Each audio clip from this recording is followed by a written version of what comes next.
तो स्वागत है आप लोगों का यूनिक स्टडी पॉइंट चैनल पे।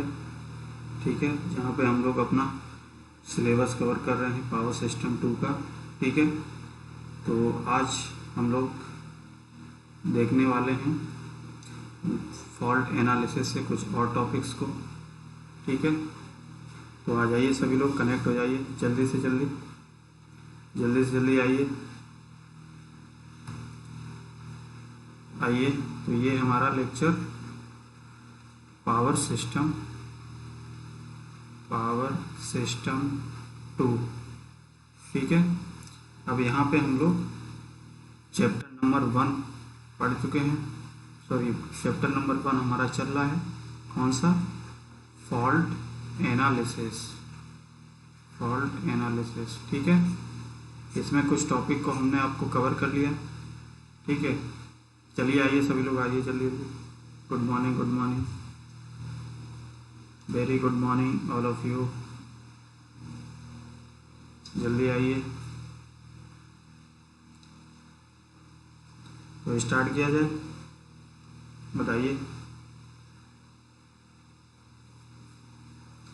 तो अभी तक हम लोगों ने क्या किया था, हमने आपको बताया था कि फॉल्ट क्या होता है, फॉल्ट एनालिसिस का हम लोग क्या करते हैं, और फॉल्ट एनालिसिस को हम लोग क्यों करते हैं। ठीक है, ये चीज़ हमने डिस्कस किया। और फॉल्ट के हमने टाइप्स भी देखे, कितने टाइप्स के आपकी फॉल्ट्स होती है उनके बारे में पढ़ा, और कौन सी फॉल्ट आपकी कितनी खतरनाक होती है वो चीज़ भी हमने देखा। आज हम लोग उसी में जो फॉल्ट हमने आपको टाइप बताए थे उन्हीं में आपके कुछ फॉल्ट्स हैं, उनकी सीवियरिटी को देखेंगे और देखेंगे कि कौन सी फॉल्ट आपकी कितनी खतरनाक है और किसके कितने चांसेस रहते हैं। ठीक है, तो सबसे पहले आप लोग क्या करेंगे, जहाँ से आप लोग लिखे थे वहीं से आपको लिखना है आगे। ठीक है, हम बोल रहे हैं आपको।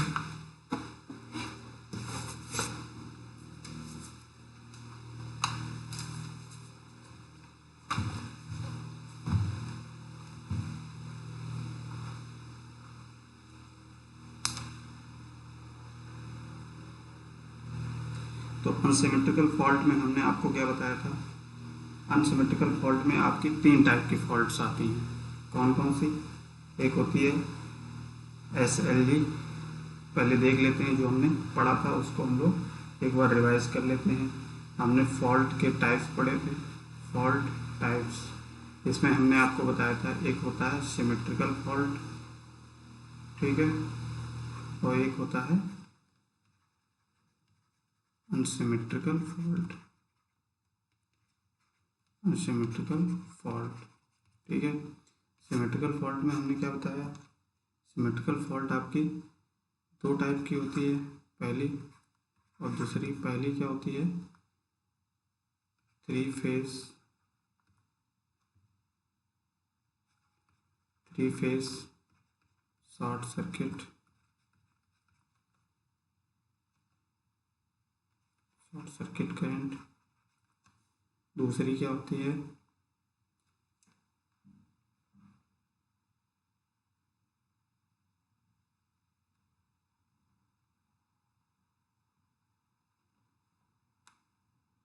All 3 phase to earth. क्या? ऑल 3 फेज टू अर्थ, एक ये हो गया। अनसिमेट्रिकल में हमने आपको बताया था कि अनसिमेट्रिकल के कितने पार्ट्स होते हैं। तो अनसिमेट्रिकल में आपके 3 टाइप की फॉल्ट देखे थे। पहली फॉल्ट क्या है, single phase to ground fault, यानी कि हम लोग इसको लिख सकते हैं SLG, single phase line to ground fault. दूसरी हमने आपको क्या बताई थी, दूसरी आपकी थी फेज टू फेज फॉल्ट, यानी कि LL फॉल्ट। LL फॉल्ट यानी कि line to line fault, line to line fault, ठीक। थर्ड जो है, थर्ड हमने क्या बताया, two phase to ground fault, two phase to phase to ground fault, ठीक है। तो तीनों को हमने बताया कि सिंगल फेज क्या होता है, सिंगल लाइन ग्राउंड फॉल्ट, यानी कि सिंगल लाइन को आप इस तरीके से ग्राउंड हो जाती है तो ये हो जाएगी। डबल लाइन यानी कि 3 लाइन है, इसमें डबल लाइन आपकी हो जाए तो डबल लाइन ग्राउंड हो जाएगी। ऐसे ही 2 ग्राउंड फॉल्ट हो जाएगी, यानी कि 2 फेज आपके ग्राउंडेड हो जाएंगे। तो इस केस में तुम्हारी अनसिमेट्रिकल फॉल्ट के टाइप्स कितने होते हैं, 3 टाइप्स होते हैं। सिमेट्रिकल के क्या होते हैं, 2 टाइप होते हैं। तो ये चीज़ आप याद रखेंगे, ठीक है, क्योंकि आपसे ऑप्शन में पूछ लेता है कि कौन सी फॉल्ट आपकी सिमेट्रिकल फॉल्ट है, कौन सी अनसिमेट्रिकल फॉल्ट है, ठीक है। तो इतनी चीज़ आपको पता होना चाहिए। आ गया समझ में? चलिए अब बात हम लोग कर लेते हैं कि जो आपकी फॉल्ट्स होती हैं, चाहे सिमेट्रिकल हो चाहे अनसिमेट्रिकल हो, तो उस केस में आपका क्या होता है, चाहे सिमेट्रिकल हो चाहे अनसिमेट्रिकल फॉल्ट हो, ठीक है। तो अगर सीवियरिटी के बेसिस पे देखेंगे तो सबसे खतरनाक फॉल्ट कौन सी होती है, ठीक है। तो प्रियोरिटी के बेसिस पे देखते हैं तो आप लिख सकते हो, लिखिए पॉइंट्स के फॉर्म में लिख लीजिए, चाहे ऐसे लिख लीजिए, the different kinds of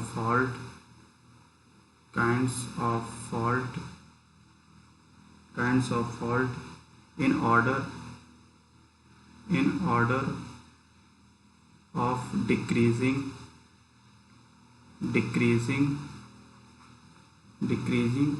severity,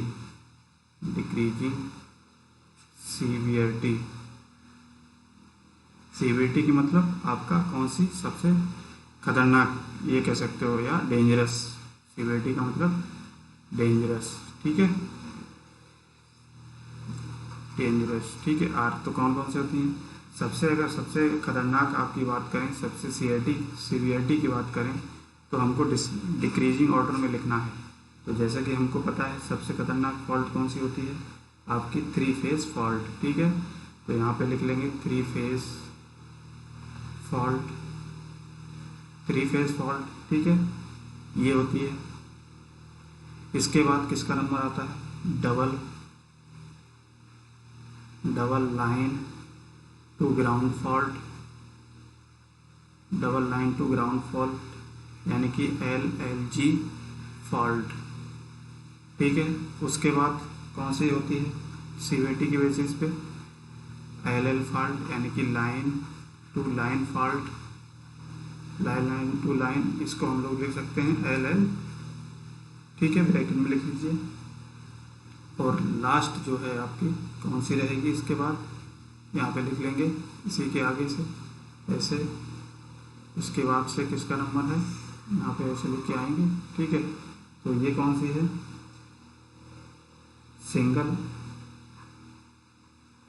single line to ground fault, अब इसको LG भी बोलते हैं, LG फॉल्ट, ठीक है, यानी कि लाइन टू ग्राउंड फॉल्ट। इसको याद रखेंगे। तो सीवियरिटी के बेसिस पे हमने देखा कि कौन सी सबसे खतरनाक फॉल्ट होती है, तो आपकी 3 फेज फॉल्ट सबसे खतरनाक फॉल्ट होती है, ठीक है। इतना आप नोट कर लीजिए, इसको ये नोट में लिख लीजिए, ठीक है, ये इम्पोर्टेंट पॉइंट हैं, ये आपको पता होना चाहिए, ठीक है। नोट करिए सभी लोग। तो सबसे खतरनाक आपकी 3 फेज फॉल्ट होती है। 3 फेज फॉल्ट को ही हम लोग सिमेट्रिकल फॉल्ट भी कहते हैं, ठीक है। Double line to ground fault होती है, और उसके बाद नंबर आता है डबल L फॉल्ट, फिर आती है single line to ground fault, ठीक है। तो ये होती है सीवियरिटी के बेसिस पे, इसको नोट करिए आप सभी लोग।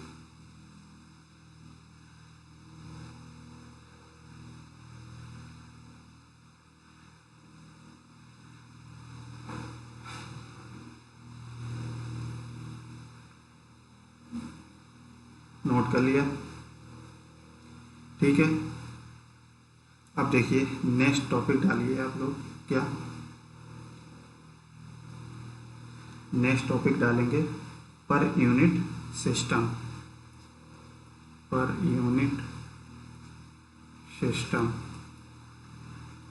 पर यूनिट सिस्टम क्या होता है बताइए, आप लोग पढ़ चुके होंगे, पढ़े हो कि नहीं पढ़े हो, बताओ पर यूनिट सिस्टम क्या होता है। तो देखिए पर यूनिट सिस्टम पहले बात समझते हैं पर यूनिट सिस्टम क्या होता है और क्यों हम लोग पर यूनिट सिस्टम का यूज करते हैं। ठीक है, तो देखिए हमेशा याद रखना पर यूनिट सिस्टम एक ऐसा सिस्टम होता है, पर यूनिट सिस्टम का यूज हम लोग इसलिए करते हैं क्योंकि आप जानते हैं कि पावर सिस्टम आपका बहुत बड़ा पावर सिस्टम है। ठीक है, इसमें अगर हम लोग जनरेटिंग स्टेशन से और कंज्यूमर तक अगर हम लोग देखें तो नंबर ऑफ ट्रांसफार्मर्स हो गए, नंबर्स ऑफ और अदर अल्टरनेटर्स, जनरेटर्स, ये सारी चीज़ें लगी रहती हैं। ठीक है, तो हम देखते हैं कि जो हमारे ट्रांसफार्मर्स होते हैं वो बहुत ज़्यादा ट्रांसफार्मर्स होते हैं। अगर इनका एनालिसिस जब हम लोग करते हैं तो हम जैसे कि जानते हैं कि अगर ट्रांसफार्मर होता है तो ट्रांसफार्मर का ये होता है इक्विवेलेंट सर्किट कैसे बनाते हैं। तो मान लीजिए एक ट्रांसफार्मर है। ठीक है, अगर आपको एक ट्रांसफार्मर का एनालिसिस करना है, मान लीजिए कोई इम्पीडेंस है, तो आप जनरली क्या करते हो, केवीएल लगा के और इसको सॉल्व कर लेते हो, V1 V2 I1 जो भी निकालना हो। या तो आपका दूसरा ये तरीका होता था कि आप या तो जो प्राइमरी को सेकेंडरी में कन्वर्ट कर लो और सेकेंडरी को प्राइमरी साइड रेफर करके हम एक इक्विवेलेंट सर्किट बना लेते हैं और इक्विवेलेंट सर्किट बना के उसको सॉल्व कर सकते हैं। ठीक है, तो एक तो ये हो जाता है। लेकिन क्या होता है कि जब आपका नंबर ऑफ ट्रांसफार्मर्स बहुत सारे होते हैं, ट्रांसफार्मर्स आपके पावर सिस्टम में बहुत ज़्यादा होते हैं, तो उस केस में क्या होता है, ये सब कैलकुलेशन करना हमको बहुत कठिन हो जाता है। ठीक है, और टाइम टेकिंग भी हो जाता है, डिफ़िकल्ट भी होता है। तो इसीलिए क्या होता है, पर यूनिट सिस्टम एक ऐसा सिस्टम है जिसमें हम लोग एक ऐसी वैल्यू को सेलेक्ट करते हैं। ठीक है, अगर हम लोग ट्रांसफार्मर की बात करें तो इसमें जो ट्रांसफार्मर में अगर हम लोग बात करें तो आप लोग पढ़ चुके होंगे कि प्राइमरी साइड जो इम्पीडेंस होता है और आउट कह सकते हो सेकेंडरी साइड जो इम्पीडेंस होता है, पर यूनिट इम्पीडेंस आपका सेम रहता है। ठीक है, तो per unit impedance primary side ले लो चाहे सेकेंडरी साइड ले लो, वो आपका सेम रहता है। तो ये चीज़ हम लोग अभी एक डेरिवेशन के बेसिस पे देखेंगे कि कैसे ये सेम होता है। ठीक है, जब आपका ये पर यूनिट इम्पीडेंस सेम होगा प्राइमरी साइड और सेकेंडरी साइड, तो ये क्या होगा, हमारा कैलकुलेशन आसान कर देगा। ठीक है, हमारी कैलकुलेशन कैसा कर देगा, यानी कि हम लोग जब पावर सिस्टम का एनालिसिस करते हैं तो ये एनालिसिस हमारी इजी हो जाती है कि नहीं। तो इस इजी को बना देता है ये पर यूनिट सिस्टम। ठीक है, चलिए अभी हम लोग देखेंगे कि पर यूनिट सिस्टम के क्या क्या एडवांटेज होते हैं। तो कुछ एडवांटेज हैं वो हम लोग बाद में लिखेंगे, फिलहाल अभी आप इतना समझिए कि पर यूनिट सिस्टम क्या होता है। ठीक है, और पर यूनिट सिस्टम को हम लोग किस तरीके से उसकी बेस वैल्यू और कैसे सेलेक्ट करते हैं। ठीक है, तो चलिए पहले तो हम लोग हेडिंग डालेंगे पर यूनिट सिस्टम। सभी लोग डाल लिए, चलिए डालिए पर यूनिट सिस्टम डाले। ठीक है, अब क्या करेंगे, हेडिंग पर यूनिट डाल के इसमें लिखेंगे in power system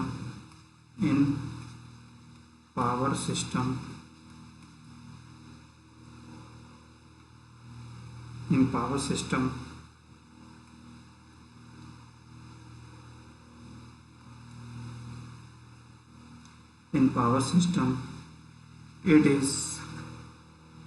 is usual to express voltage, current,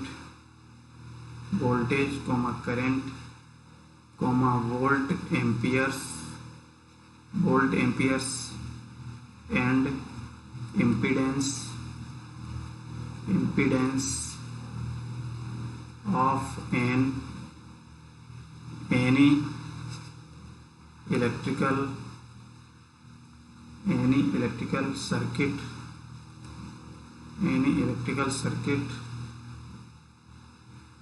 in per unit और परसेंटेज। ठीक है, इतना लिख लिया। अब देखिए ये तो हमने बताया कि पावर सिस्टम में जो आपकी वोल्टेज हो गया, करंट हो गया, वोल्ट एम्पियर्स हो गया, इम्पीडेंस होता है, ठीक है। तो जब किसी भी सर्किट में ये वैल्यू को कैलकुलेट करते हैं तो जब आपके नंबर ऑफ सर्किट्स बहुत ज़्यादा होते हैं तो उस केस में क्या होता है, हमको ये कैलकुलेशन करना थोड़ा डिफ़िकल्ट हो जाता है, ठीक है। तो हम जानते हैं कि जितने नंबर ऑफ हमारे ट्रांसफार्मर्स लगेंगे तो उनका हर किसी का एक इक्विवेलेंट सर्किट अलग अलग बनेगा। तो जब अलग अलग इक्विवेलेंट सर्किट बनेगा तो इक्विवेलेंट सर्किट को अलग अलग सॉल्व करने में क्या होगा, हमारा टाइम टेकिंग लगेगा, टाइम ज़्यादा लगेगा और उसको सॉल्व करने में हमारी डिफ़िकल्टी भी ज़्यादा होगी। तो इसीलिए हम लोग क्या करते हैं, इस डिफ़िकल्टी को कम करने के लिए, कैलकुलेशन को आसान बनाने के लिए पर यूनिट सिस्टम का यूज किया जाता है, ठीक है। इसमें क्या किया जाता है अभी आगे बताएंगे।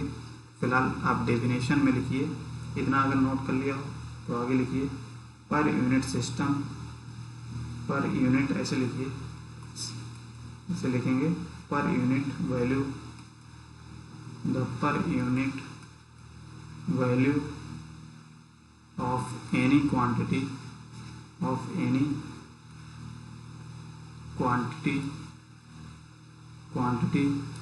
is defined as the ratio of quantity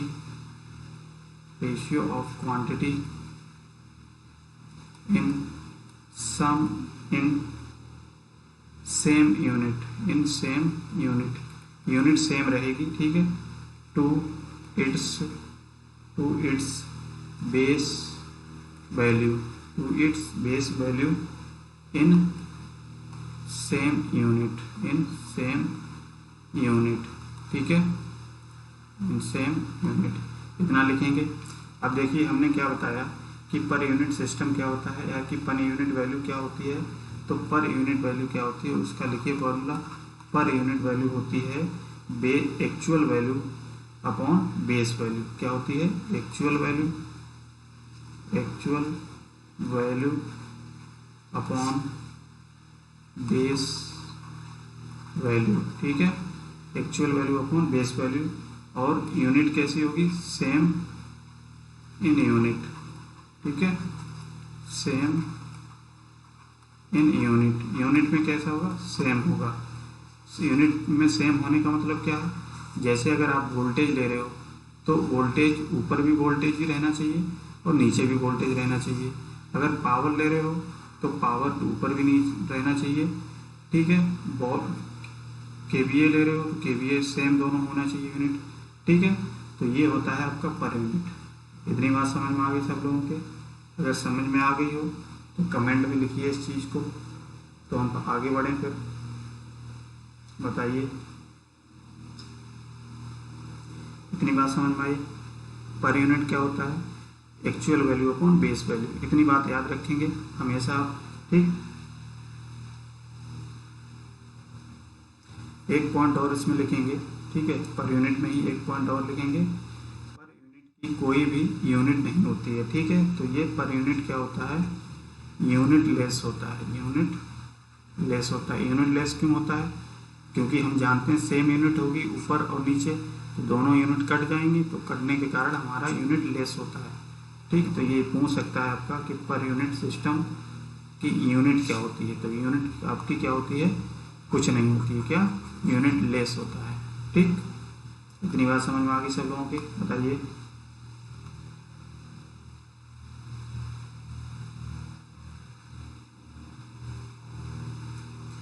अब देखो पर यूनिट की हमने बात की, मान लिया पर यूनिट में अगर हम लोग 100 से मल्टीप्लाई कर दें, ठीक है, ये पॉइंट याद रखना, ठीक है, नोट में लिख लो चाहे। पर यूनिट वैल्यू है, ठीक है, पर यूनिट वैल्यू में अगर हम लोग क्या करें 100 से मल्टीप्लाई कर देते हैं तो हमारा परसेंटेज वैल्यू निकल के आती है। क्या निकल के आती है, परसेंटेज वैल्यू, ठीक है, परसेंटेज वैल्यू, ये याद रखना, ठीक।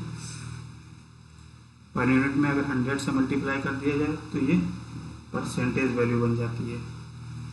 अब जैसे एक एग्जांपल के तौर पे हम लोग समझते हैं, जैसे मान लिया हमने एक एग्जांपल लिया कि आपका कोई एक्चुअल वोल्टेज है, मान लिया एक्चुअल वोल्टेज ले रहे हैं, कोई एक्चुअल वोल्टेज हमने मान लिया 300 केवी, ठीक है, कोई 300 केवी वोल्टेज लिया और एक बेस वैल्यू ले ली हमने, बेस वैल्यू हमारी ले ली हमने, मान लिया 100 केवी, क्या 100 केवी, ठीक है। तो आपसे पूछा जाए कि पर यूनिट वैल्यू क्या होगी, पर यूनिट वैल्यू क्या होगी, बताइए क्या होगी, निकालिए इसकी पर यूनिट वैल्यू, निकाल सकते हो, बताइए क्या होगी, चलिए कमेंट में आंसर लिखिए इसका। एक्चुअल वैल्यू दे दी है, बेस वैल्यू दे दी गई है, आपको क्या बताना है, पर यूनिट वैल्यू बतानी है, बताइए। तो देखिए पर यूनिट वैल्यू हमने अभी आपको क्या बताया, पर यूनिट का फॉर्मूला क्या होता है, एक्चुअल वैल्यू, ठीक है, अपॉन बेस वैल्यू, तो यहाँ से एक्चुअल वैल्यू 300 अपॉन 100, ये भी केवी में है, ये भी केवी में है, तो ये तो यूनिट लेस हो गया, ठीक है, ये कैंसिल हो जाएगा, तो आपका क्या हो जाएगा, पर यूनिट की वैल्यू निकल जाएगी 3, ठीक है, क्या होगी 3, तो यहाँ से पर यूनिट वैल्यू कितनी निकलेगी 3, इतनी बात समझ में आ गई। यानी कि आपको अगर पर यूनिट वैल्यू निकालने को दे दी जाए तो एक्चुअल वैल्यू और आपको बेस वैल्यू दी जाए तो पर यूनिट वैल्यू निकाल सकते हो, ठीक है। ऐसे ही आप एक, चलिए ट्राई करिए, आप इसको बताइए क्या होगा। एग्जाम्पल दूसरा है, इसको सॉल्व करिए। ये एक्चुअल वैल्यू दी है वोल्टेज की, ठीक है, ये कितनी दी है 400 केवी, और आपसे बेस वैल्यू दे दी है मान लिया वोल्टेज की कितनी 400 केवी, तो पर यूनिट बताइए, पर यूनिट वैल्यू बताओ क्या होगी, चलिए सॉल्व करिए इसको, पर यूनिट वैल्यू बताओ कितनी निकलेगी इसकी।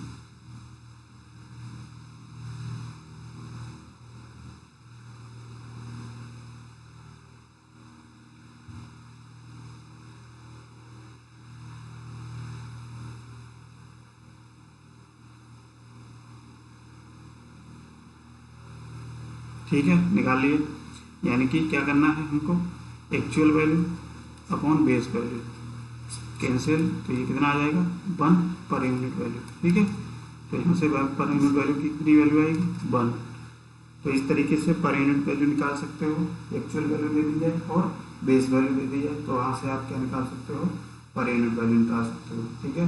इतनी बात समझ में आ गई सब लोगों की, बताइए।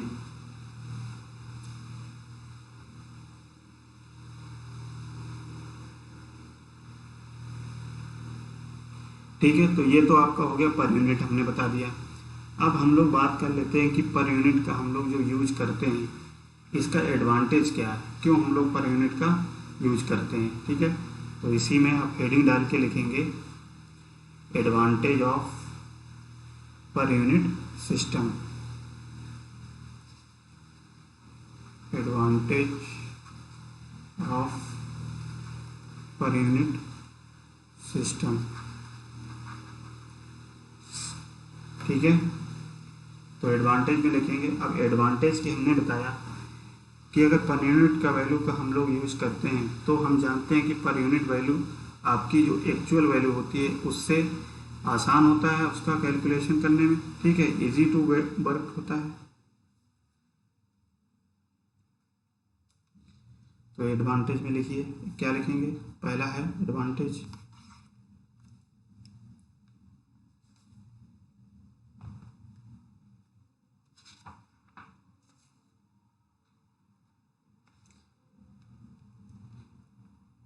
तो एडवांटेज की अगर हम लोग बात कर लेते हैं, एडवांटेज क्या होता है, it makes the power system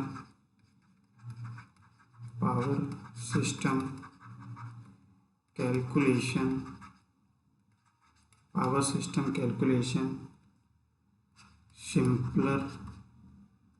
simpler and more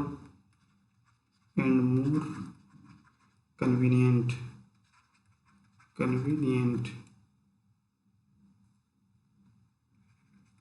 more convenient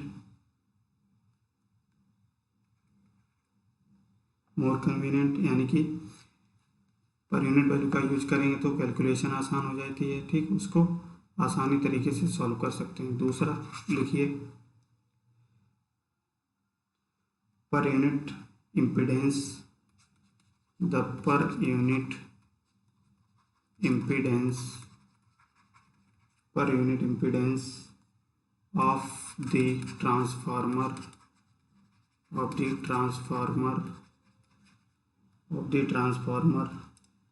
are equal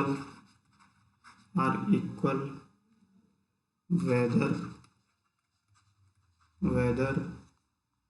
to primary or secondary,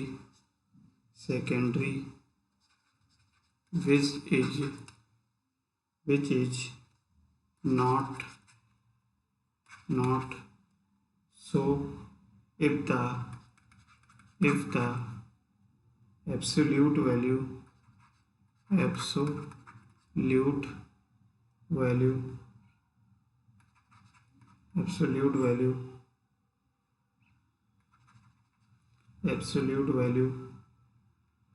of these impedance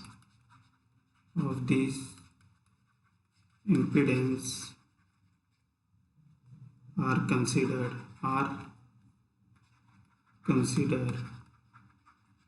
ठीक है। तो क्या कहा है कि अगर पर यूनिट वैल्यू का यूज करते हैं तो जो भी आपके ट्रांसफार्मर्स के इम्पीडेंस होते हैं, ठीक है, पर यूनिट इम्पीडेंस, तो पर यूनिट इम्पीडेंस आपकी प्राइमरी साइड और सेकेंडरी साइड सेम रहते हैं, चाहे आप प्राइमरी साइड इम्पीडेंस को रेफर करो या सेकेंडरी साइड को रेफर करो या ना करो, ठीक है, उससे कोई इफेक्ट नहीं पड़ेगा।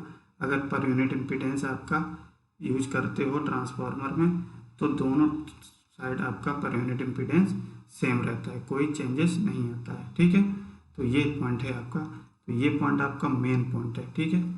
ये दो पॉइंट आप इम्पोर्टेंट डाल लीजिए, ठीक है। इन दो पॉइंट को तो लिखना ही लिखना है, क्योंकि आपसे इंटरव्यू में भी पूछ लेगा कि पर यूनिट के सिस्टम के क्या एडवांटेज हैं, और पूछ लेगा कि ट्रांसफार्मर में जो पर यूनिट इम्पीडेंस होता है प्राइमरी साइड क्या होता है और सेकेंडरी साइड क्या होता है। तो आप क्या बताओगे, प्राइमरी साइड और सेकेंडरी साइड क्या होता है, इक्वल होता है, ठीक है। इतनी बात समझ में आ गई सब लोगों के, बताइए।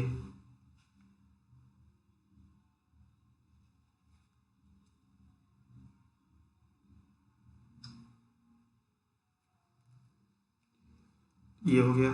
थर्ड पॉइंट है इसमें लिखो, it avoids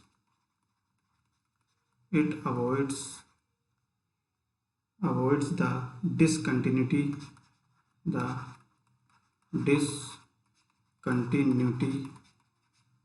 discontinuity problem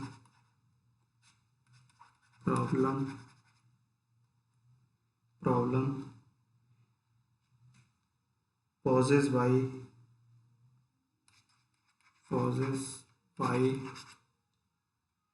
presence of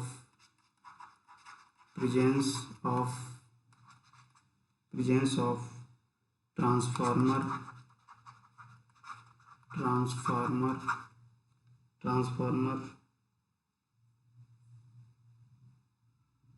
in power system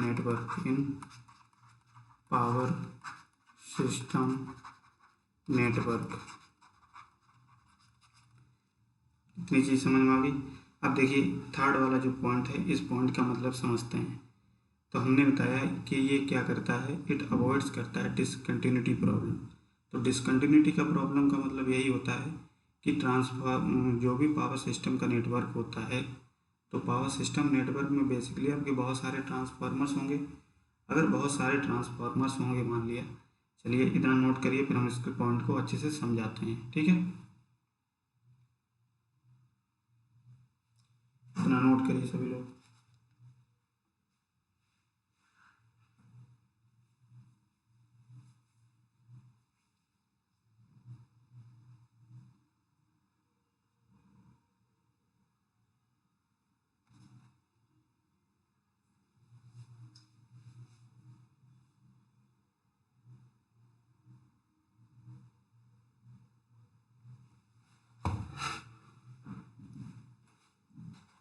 हो गया, नोट कर लिया सभी लोगों ने?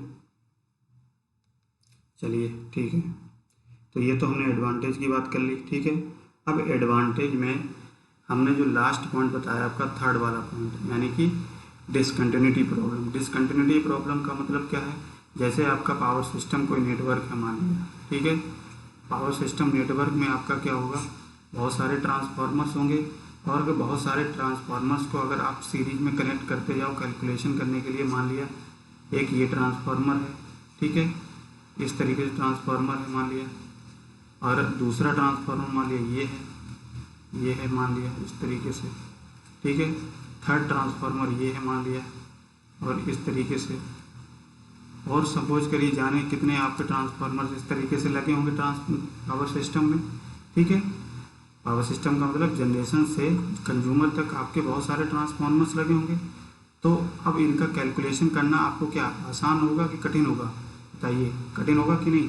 क्योंकि कठिन क्यों होगा? क्योंकि डिसकंटिन्यूटी प्रॉब्लम आ जा रही है। डिसकंटिन्यूटी का मतलब क्या है? ये चीज़ आपको ये चीज़ क्या है, आपको हटाना पड़ेगा, ठीक है। तो अगर पर यूनिट वैल्यू का यूज नहीं करोगे तो आपको ये डिसकंटिन्यूटी का प्रॉब्लम आएगा। या तो आप रेफर करो प्राइमरी साइड से सेकेंडरी साइड, या सेकेंडरी साइड से प्राइमरी साइड, इसका इक्विवेलेंट बनाओ।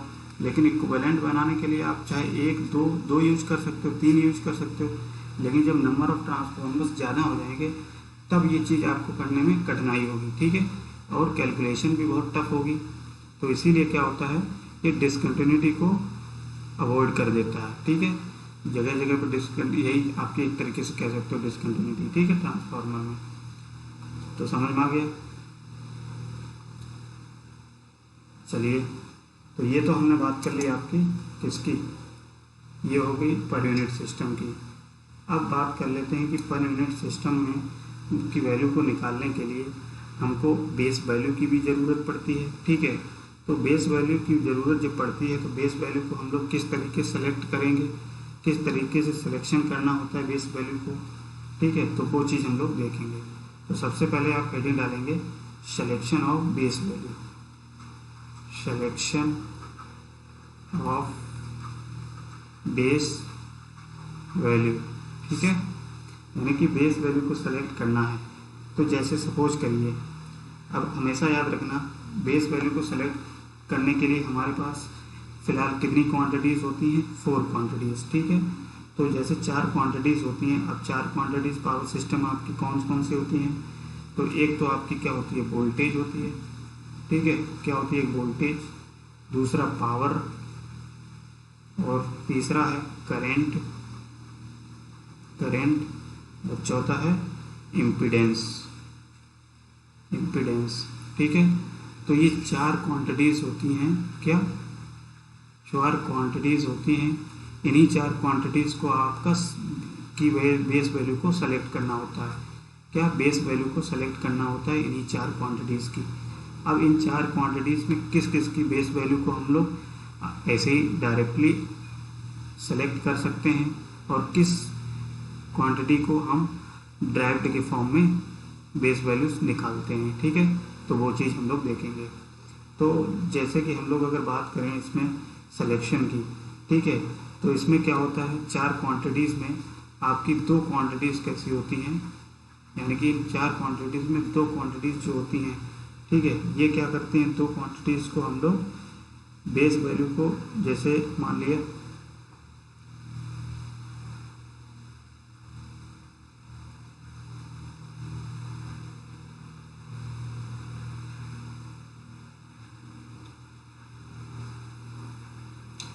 तो जैसे 2 क्वांटिटीज़ हैं, इनमें चारों में से 2 क्वांटिटीज़ हैं, उनकी बेस वैल्यू क्या होती है, हम लोग सेलेक्ट कर लेते हैं ऐसे ही डायरेक्टली, ठीक है। तो वो कौन सी होती हैं, तो वो होती हैं आपकी, एक तो होती है पावर, ठीक है, और एक होती है वोल्टेज, ठीक है।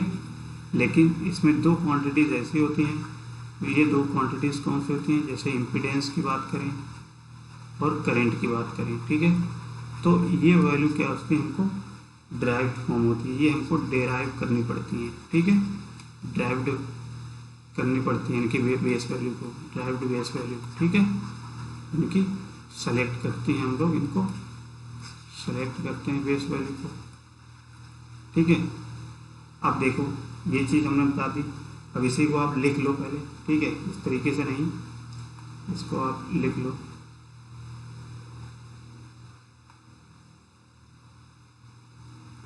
तो वही हेडिंग डाल के लिखेंगे इसमें, सिलेक्शन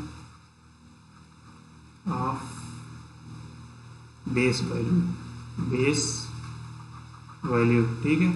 तो सिलेक्शन ऑफ बेस वैल्यू में सबसे पहला पॉइंट लिखेंगे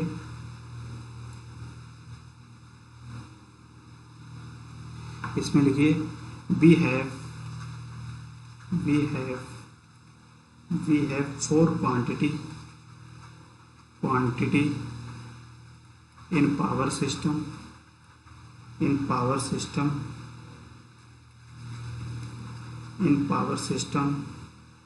for which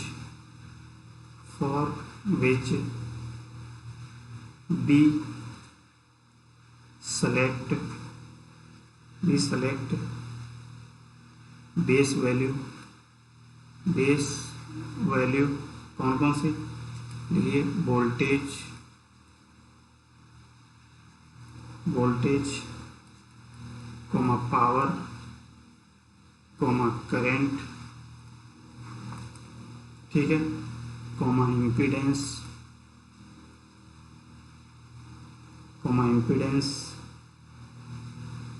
दूसरा पॉइंट सेलेक्ट लिखेंगे we only select base value for power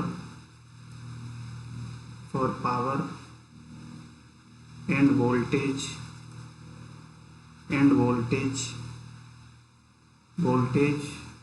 base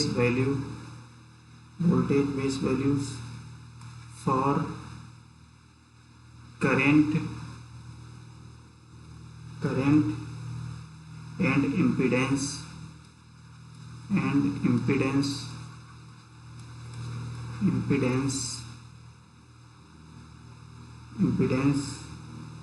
we derived base value, ठीक है। यानी कि हमने क्या बताया, चार क्वांटिटीज में से आपकी दो को हम लोग बेस वैल्यू को डायरेक्ट सेलेक्ट कर लेते हैं, दो वैल्यू को क्या करते हैं, बेस वैल्यू को उसको डिराइव करना पड़ता है, ठीक है। अब वो किस तरीके से डिराइव करना पड़ता है तो वो आगे हम लोग देखेंगे, ठीक है। इन दोनों पॉइंट को नोट करिए आप, जिन लोगों ने नहीं लिख पाया है वो इनको नोट करिए।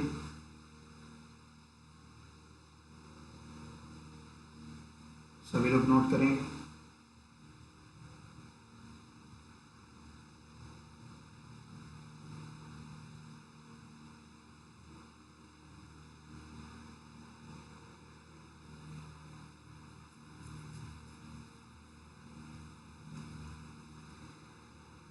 देखिए ज़्यादा से ज़्यादा लोग जोड़ा करिए, आप लोग क्लास नहीं करते हो बताइए, 4-4 5-5 लोग आते हो, क्या मतलब ऐसे क्लास करने का। सभी लोगों को बताइए क्लास स्टार्ट हो गई, अच्छे से क्लास करना है, फॉर्मेलिटीज़ नहीं करनी है, तो आप इसी पे पढ़िए। अदरवाइज़ अगर आपको ना पढ़ना हो तो बताइए, हम जूम पे ही आपकी क्लास चला दिया करेंगे, हमको कोई दिक्कत नहीं है। अगर अच्छे से इस सब्जेक्ट को पढ़ना चाहते हो प्रॉपर तरीके से तो आप इस पे पढ़िए अच्छे से, ठीक है, और ज़्यादा से ज़्यादा लोग इसमें जुड़िए। चलिए, जो लोग पहली बार इस चैनल पे हैं वो पहले सेलेक्ट अपना चैनल को सब्सक्राइब कर लें, जिससे आपका जब क्लास चलेगी तो आपको इसका नोटिफिकेशन मिल जाएगा, ठीक है, तो तुरंत आप क्लास कर सकते हो।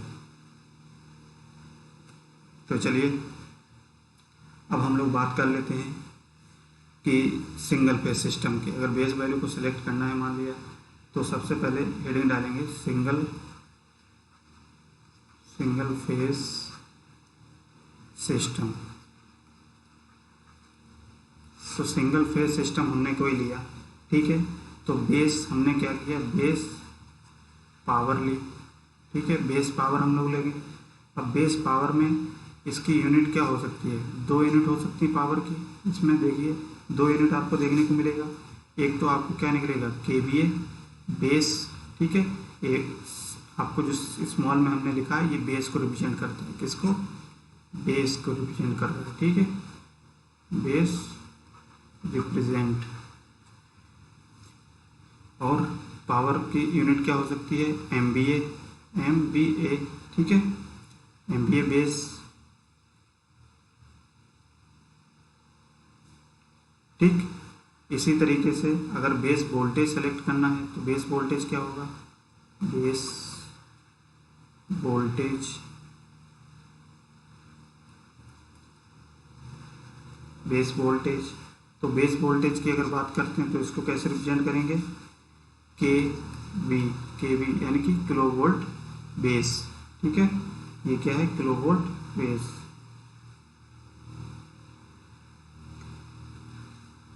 तो ये आपको बेस पावर में आपको दो टाइप की दो देखने को मिलेंगे, या तो MVA में होगा या KVA में होगा, लेकिन जो बेस वोल्टेज होगा वो केवल आपको KV में ही दिखाई देगा, ठीक है। ऐसे ही ये दो हो गई, तो ये दोनों हमने डायरेक्टली क्वेश्चन में सेलेक्ट कर सकते हो। यहाँ से आप पढ़ चुके होंगे, अगर आप क्वेश्चन लगा रहे होगे तो आप देखोगे आगे, ठीक है। अब बेस करंट की बात करते हैं, ठीक है। तो बेस करंट कैसे हम लोग सेलेक्ट करेंगे? तो बेस करंट क्या होती है? देखिए, बेस करंट, ठीक। तो बेस करंट क्या होती है? बेस करंट को हम लोग कैसे लिख सकते हैं? इसमें या तो आपका KVA में होगा, KVA, एक मिनट,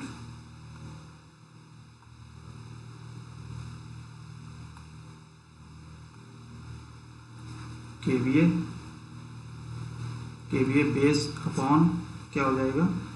KV, इस तरीके से KV बेस। तो ये आपका क्या हो जाएगा? इन एम्पियर्स में, ठीक है, बेस करंट इन एम्पियर्स में, तो ये हो जाएगा। ऐसे ही अगर पावर उसमें देखना है MVA में, तो MVA base upon KV base, ठीक।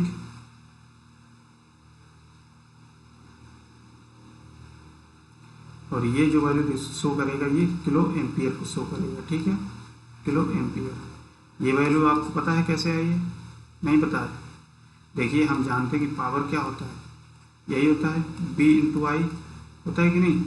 और पावर को हमने क्या लिखा है? KVA, ये क्या है? KVA, ठीक, KVA बेस। और ये वोल्टेज को हमने क्या लिखा? KV, और ये करंट ये है, ठीक है। तो यहाँ से जब करंट आप निकालोगे तो ये क्या बनेगा? KVA base upon KV base, यही बनेगा कि नहीं बनेगा? तो देखिए वही चीज़ है। ऐसे ही यहाँ पे ये KV की जगह पे क्या आ गया? सिर्फ MVA आ गया, ठीक है। MVA का मतलब mega volt ampere, mega volt ampere, ठीक है, ये चीज़। तो ये आपकी यूनिट है जिसमें आपके क्वेश्चन में दिया जाएगा, उसमें आपको वैल्यू को सेलेक्ट करना पड़ेगा, ठीक है। तो ये आप इसको नोट करिए। इतनी बात समझ में आई सब लोगों के? बताइए। तो बेस करंट हमने सेलेक्ट कर लिया, बेस करंट को हमने क्या किया? ये ड्राइव ही किया। देखिए, इस फॉर्मूले से हमने क्या किया? ड्राइव होके ही आया, इसलिए हम लोग क्या कहते हैं? ये ड्राइव्ड वैल्यू है, ठीक है। चलिए नोट करिए।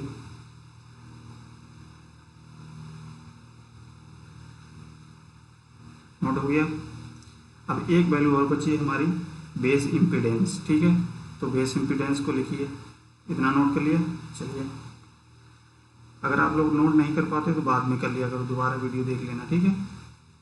तो बेस इम्पीडेंस, तो लास्ट हमारी कौन सी क्वांटिटी बची है? Base impedance. अब बेस इम्पीडेंस क्या होता है? तो बेस इम्पीडेंस में भी दो वैल्यू आप सेलेक्ट कर सकते हो। जैसे आपका अगर KB में है तो KB upon KB base upon MVA base, और KVA बेस का ये स्क्वायर होगा, ठीक है। ऐसे ही अगर KV बेस का square upon KVA base into 100, ठीक है, सॉरी 1000, क्योंकि इसको इसमें कन्वर्ट कर दिया गया है किलो में, ठीक है। तो इसलिए 1000 का मल्टीप्लाई कर दिया। तो ये इस तरीके से, अब ये जो है आपका बेस इम्पीडेंस होगा वो इन ओम होगा, ठीक है, ओम में। ठीक, इतनी चीज़ सेलेक्ट आ। अब आपको ये समझ नहीं आ रहा होगा कि ये वैल्यू कहाँ से आई, ये बताइए आ रहा है कि नहीं आ रहा है, तो हम बताएं इसको।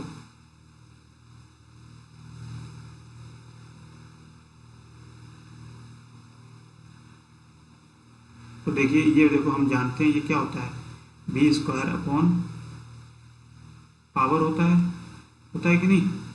तो ये क्या है, पावर। तो हम लोग इसको इस तरीके से लिख सकते हैं, अगर हम लोग इम्पीडेंस है ये, ऐसे भी आप लिख सकते हो कि पावर इक्वल टू क्या होता है, बी स्क्वायर अपॉन, आपने ये सुना होगा, ठीक है, ये रिलेशन देखा है कि नहीं। तो यहाँ पे आर क्या है, इम्पीडेंस है, हमने एज्यूम किया, और पावर क्या है आपका, एम बी ए, ठीक है, या के बी ए, यही चीज़ है कि नहीं। तो यहाँ से देखिए इस चीज़ को अगर बेसिक दिमाग में आप रखेंगे तो यहाँ से ही आपका ये डेराइव किया गया है। देखिए आर को क्या जेड एज्यूम कर लिया, तो यहाँ से हम इसको लिख सकते हैं कि नहीं, कि हमारा जेड क्या हो जाएगा, यानी कि ये जेड ही तो हम कैलकुलेट कर रहे हैं, जेड बेस, ये क्या है जेड बेस, तो जेड बेस हमारा क्या हो जाएगा यहाँ से, जेड बेस के वी बेस का square upon M B A base, ठीक है। ऐसे ही अगर उसमें आपको दिया जाए बेस के वी बेस का स्क्वायर अपॉन के वी ए बेस का इंटू 1000, ठीक है। तो इस तरीके से आप सेलेक्ट कर सकते हो। इस चीज़ को अगर दिमाग में रखोगे तो आपका याद कभी नहीं भूलोगे, क्योंकि हम जानते हैं P equal to B square upon R होता है, ठीक है। आर क्या है, जेड है, यहाँ पे पी क्या है, पावर है, ठीक है, के क्या है, वोल्टेज है, बी क्या है, वोल्टेज है। तो इस तरीके से ही आप बेस याद रखिए तो आप भूलोगे नहीं, ठीक है। तो ये फार्मूला आपका यहाँ से डेराइव होके आया है। बताइए इतनी बात समझ में आई सब लोगों के।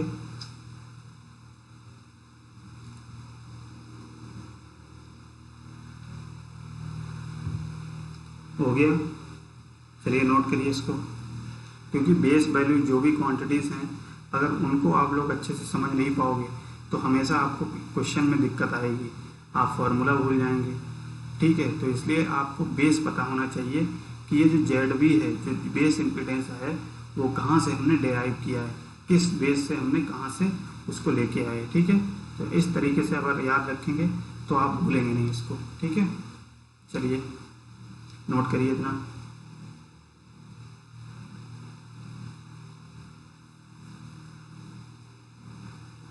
नोट हो जाए तो बताइएगा।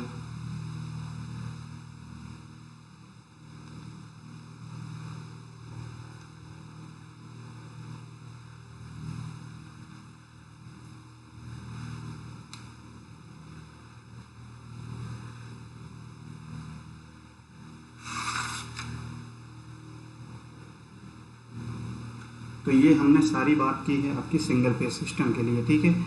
अब ऐसे ही अगर क्या करें, अगर आपका सिस्टम आ जाए किसमें, आपका सिस्टम आ जाए अगर 3 फेज सिस्टम, तो 3 फेज सिस्टम में इसकी बेस वैल्यू को कैसे सेलेक्ट की जाएगी, ठीक है। चलिए उसको भी सब सेलेक्ट देख लेते हैं। तो क्या लिखेंगे, नेक्स्ट हेडिंग डालेंगे 3 फेज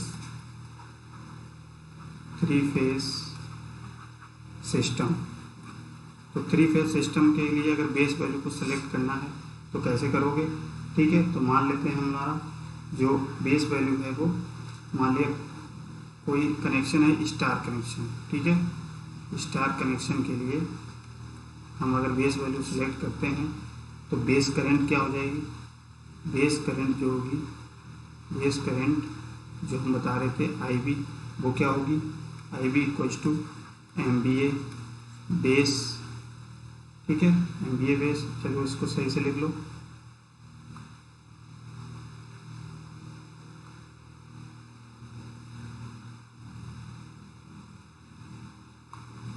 ये हो जाएगा M B A base into 1000 upon क्या हो जाएगा, √3 इंटू के वी, ठीक है, into K V. K V means base voltage,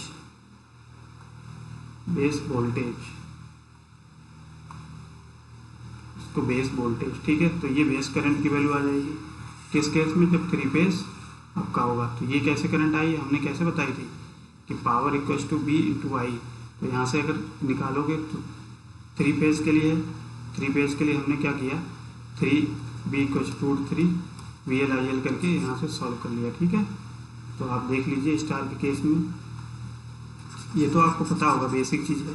ठीक है, सिर्फ आप ये समझिए कि फॉर्मूला कैसे डिराइव होगा, या फॉर्मूला आप 3 फेज के लिए क्या लगाओगे, सिंगल फेज के लिए क्या लगाओगे। ठीक है, ऐसे ही ये हो गई।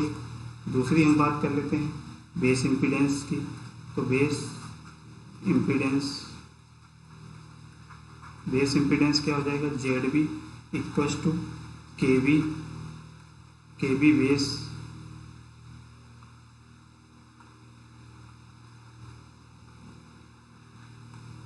क्या हो जाएगा, KB base into 1000 upon √3 into IB।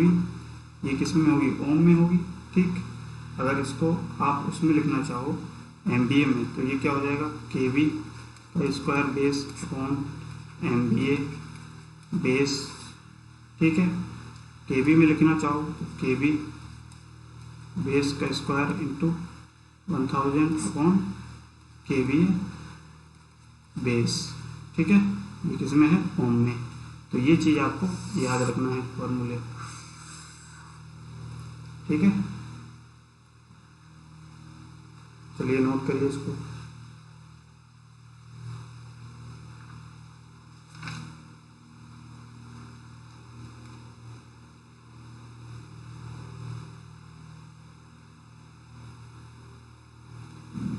तो अब देखिए, ये हमको पता है। अब अगर ये जेड बेस सेलेक्ट कर लिया, जेड पर यूनिट अगर निकालना है तो जेड पर यूनिट कैसे निकालोगे, देखिए यहाँ से, देखिए यहाँ पे जेड पर यूनिट अगर बात करें तो जेड पर यूनिट हमने क्या बताया, actual value upon base value. ठीक है, तो actual value upon base value लिखोगे। चलो इसको बाद में देख लेते हैं। ठीक है, नहीं तो कंफ्यूज हो जाओगे आप लोग। पहले आप बेस वैल्यू को सेलेक्ट करो। ठीक है, पहले बेस वैल्यू को सेलेक्ट करो।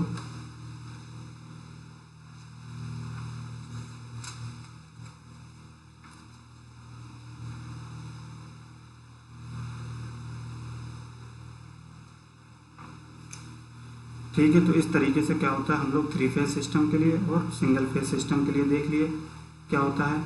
ये पावर के लिए MVA बेस सेलेक्ट किया जाता है। ठीक है, MVA बेस, और वोल्टेज के लिए KB। ठीक है, KB बेस, और फिर ये तो डायरेक्ट आप सेलेक्ट कर सकते हो, लेकिन ये करंट और बेस इम्पीडेंस को आप डेराइव करके सॉल्व करोगे। ठीक है, तो इस तरीके से हमारा क्या होता है, ये पर यूनिट सिस्टम का हम लोगों ने देख लिया। बताइए इतनी बात समझ में आ गई सब लोगों के? कोई भी कन्फ्यूज़न है अभी तक के लिए? कोई कन्फ्यूज़न हो तो बताइए। अगर कन्फ्यूज़न होगी तो आपका डाउट सेशन चला देंगे, जिस दिन आप सारे डाउट आपने क्लियर कर लीजिएगा। ठीक है, आप फिलहाल अभी नोट्स बनाते रहिए प्रॉपर तरीके से। आपका नोट्स बहुत अच्छा बनेगा अगर आप लोग अच्छे से पढ़ते रहेंगे तो। ठीक है, एक एक चीज़ समझते चलिए, कोई भी चीज़ रटनी नहीं है। बताइए, आ गया ना इतना?